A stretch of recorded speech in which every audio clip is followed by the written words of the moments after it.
And you wouldn't guess that these shapes came from that, you know? Like, what is this? Like, this looks crazy. So the best way to get out of this blank canvas phase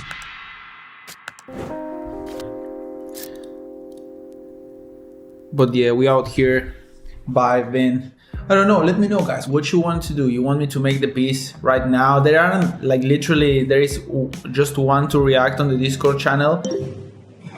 Here guys, I actually forgot to explain what actually was the goal of the assignment. Well, last week, the one prior to this one, the assignment was to get images of a random object. You could take them with your phone or whatever it may be. But the goal really was to lose the object. The images had to become almost abstract, you know what I mean? So for this week's assignment, the goal was to make a poster or whatever piece it may be, but you could only use from those images. You could distort them, do whatever you want, but you could only use from there. So with that, don't get started away, let's get back to the video.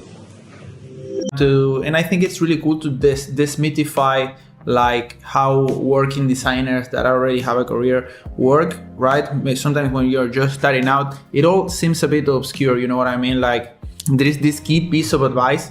There is one point in which you realize that nobody knows what he's doing. Everyone is winging it as they go, you know what I mean? There are really few that really know what they're doing, but the vast majority, we're just winging it. It's not like everything is thought out and we're just executing, like it's all a mess.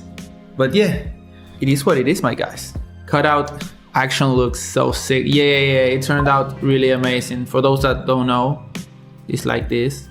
And I'm gonna do a full tutorial on that, but it's pretty complex. This is a result from the action itself.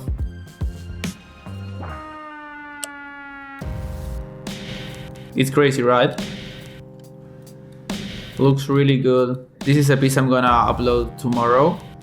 It's also done with the same pack and also changing some things. But yeah, this is, I really like this. And for this piece, I don't know what I wanna do. Like I'm literally gonna just, actually the point of the piece was to be really loose about it, you know, really playful.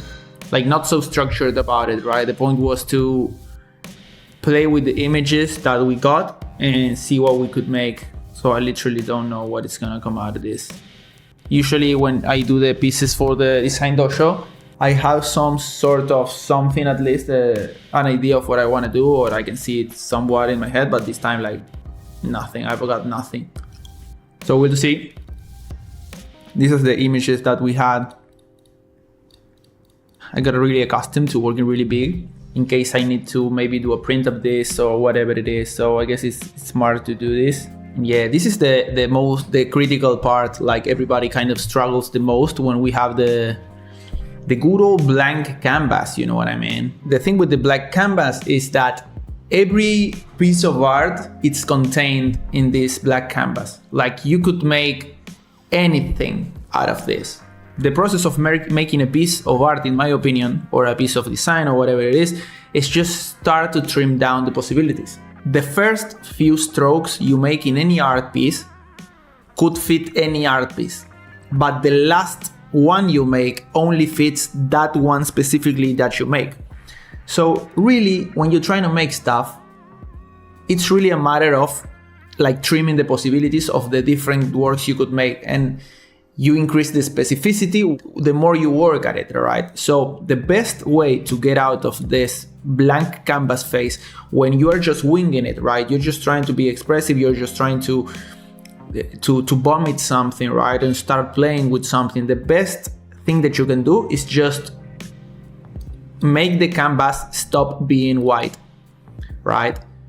Out of this image, now our possibilities really narrow. Now the piece is starting to come alive, and off of this, I'm gonna start building, you know what I mean? Off of this, the piece is gonna start asking me for stuff, and my imagination is gonna start going places. So that's a key advice, I feel, right? When we are facing the blank canvas and we don't know what to make, just drop something, like make a splash, make something, drop a word inside. And from there, you start to mold it, right? You start to carve it, you start to making it work. or not work, then you scrap it. But I guess it's nice to look at it like that, right? When you have the blank canvas, that's what's paralyzing, right? All the possibilities. But now that I place this image, now the possibilities are not that daunting, you know what I mean? Like from here we can start playing. I want to see what happens if I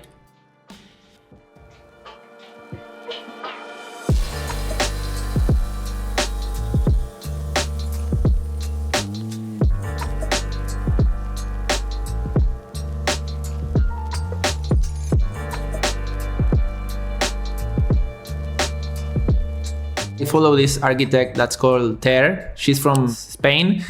Her content is in Spanish, but she's really crazy. Like sometimes when you get like a super crazy terrain, it has like a massive drop on, it has something really characteristic that's a hindrance for the project, then it becomes a feature of the project, not the fact that you have to build an hotel on a precipice. That's not the problem. That's the feature of the building. You know what I mean? So I guess for design, it's the same, right? Or we are limited to just using images of this bottle opener that I took the images from, right? Now it's become a feature of the piece that it's made all from these kinds of images, right? From this restriction, it comes our ability to create new stuff.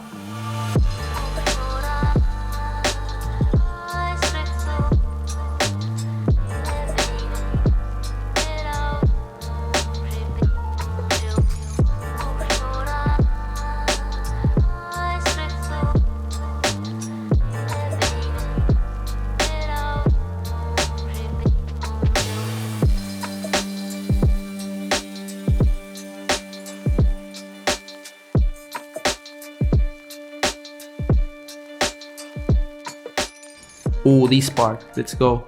So you see what we're doing? We're just like grabbing shapes from here, right? And now I'm gonna use a palette that I saw on an Instagram piece. You see, now the piece is, the course for the poster, the piece that we are making, it's already set. The piece we can make out of here, it's a completely different beast. Now we're just in play mode, you know? This is fun part. And the key to get out of that phase is just starting. Just, if the point, again, I'm not just saying like sprint through the first part and do whatever. It's just when you're trying to play and do something that you're not really sure what you want to do, you just want to do something, then I guess this is a nice way. This looks almost like a letter. Let's see if we can get more like symbols from here.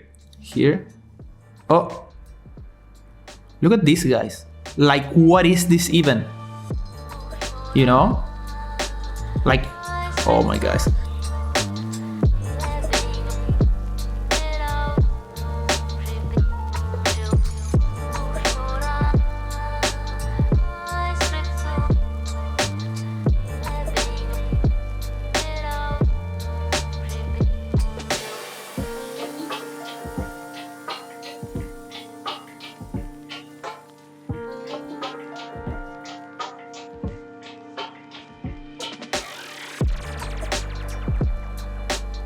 Created this really, I don't know how to call this. It's like a neo-sigilism. You know those, the tats, it looks crazy.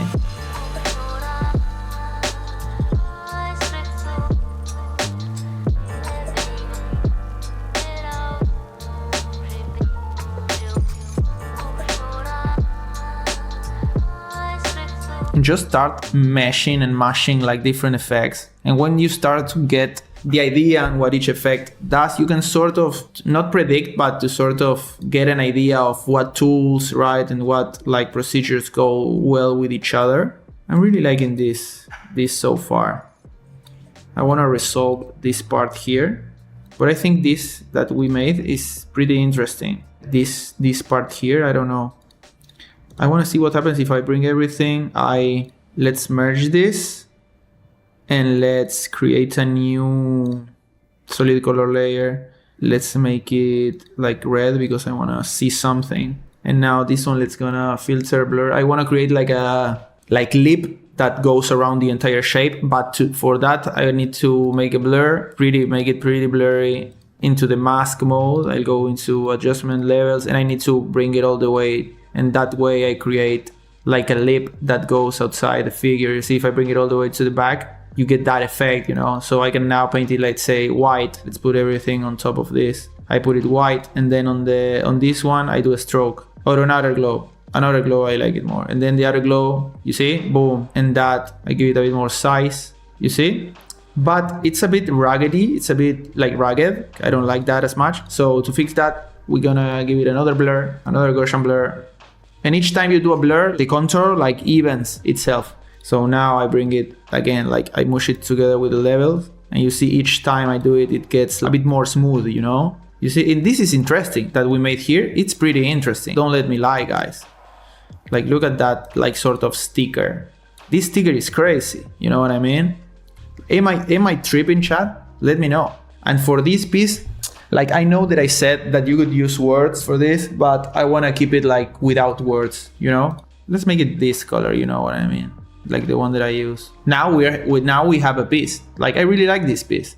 We need to keep working at it for sure, that's for sure. But this is not nothing, you know? It's not nothing, that's for sure. We're making something. And you wouldn't guess that these shapes came from that, you know? Like, what is this? Like, this looks crazy. Let's see if I take this out. Actually, with less is more, you know what they say. But let's just keep pushing.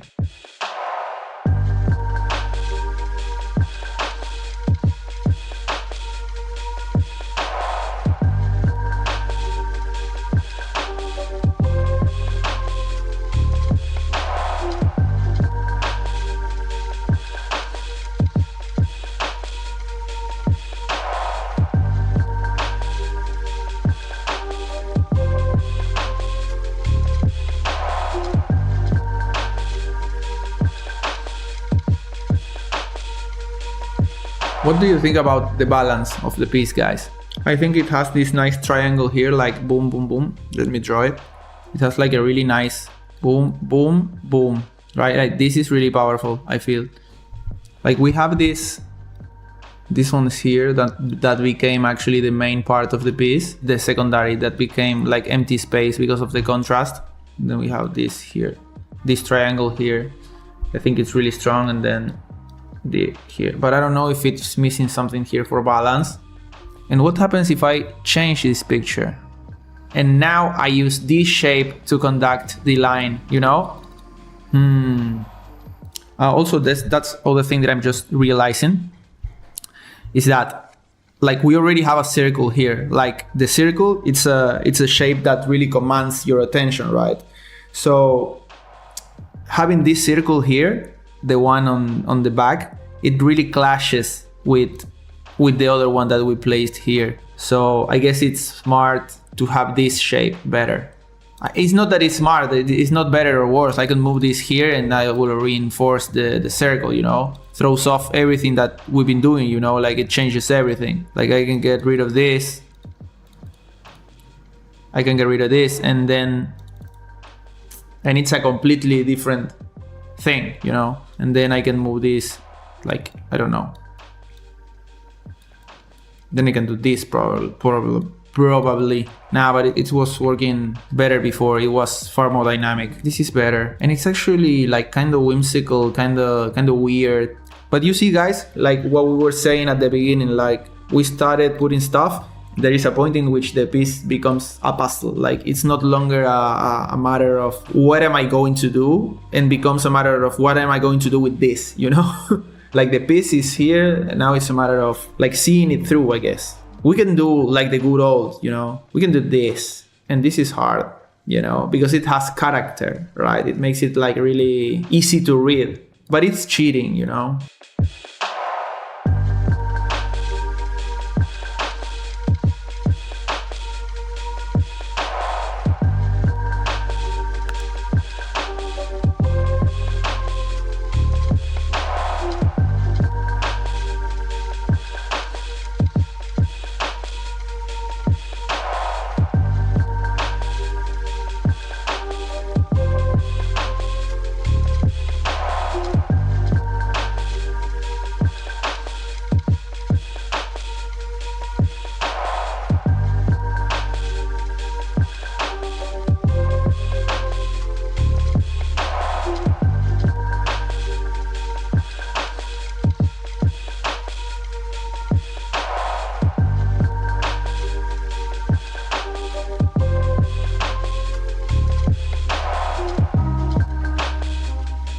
I'm guided by my intuition alone.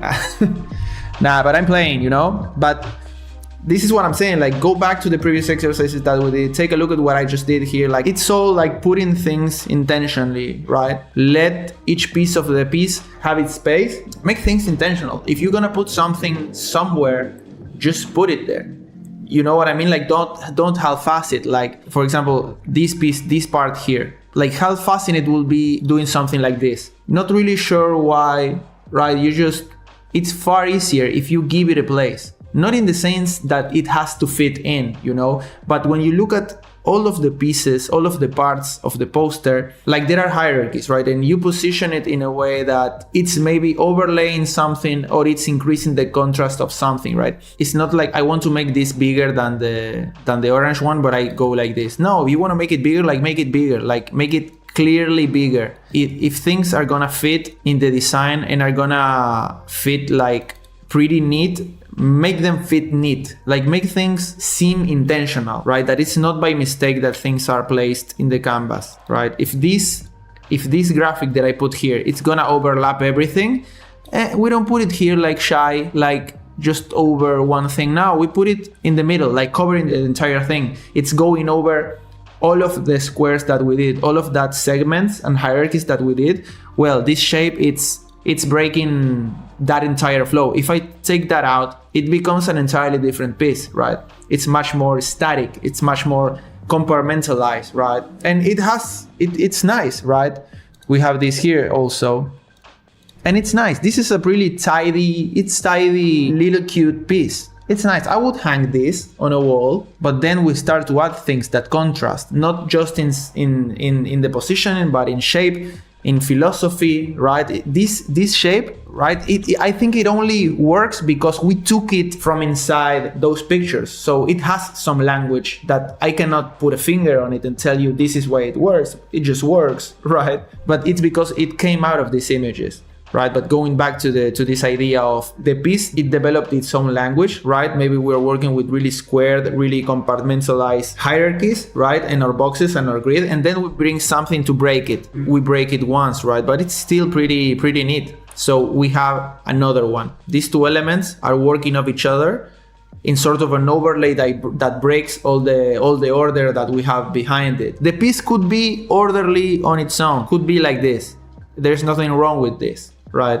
Maybe it's like this, and this comes a bit over here, so it fills the space a bit better. This here, because I'm feeling like it's lacking some space here, right? This could also be the piece, and it would be good. It's timid, it's a bit lazy, but works. The composition sort of works, but then we make it really crazy, and we make it really something different, right? But let me know if what I'm saying makes sense, because sometimes it's really abstract and I'm not really sure if it comes through. That's why the exercises, you need to do it to really feel it. Once you do this a lot, the language and the way you compose, it becomes a lot more intuitive to you, and you get your own like feeling of how you do it.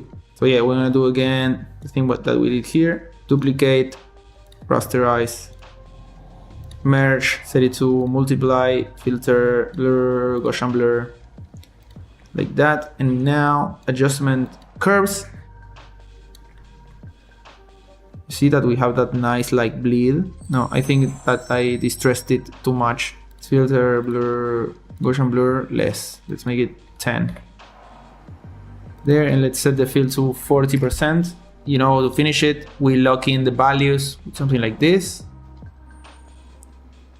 Give it a bit more punch, a bit more oomph, a bit more contrast. And then I like to contaminate the colors just a little bit. Lift the greens just a tad, so the black is not black 100%. So we taint it with a little bit of green, you know. And then the reds, we do the same to the reds. We add like a little bit of halation.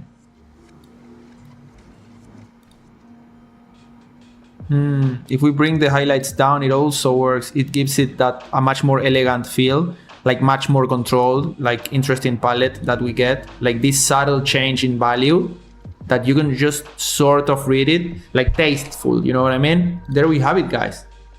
We didn't use any words, any nothing. I'm gonna put a word. No, I'm not gonna put no words in this poster.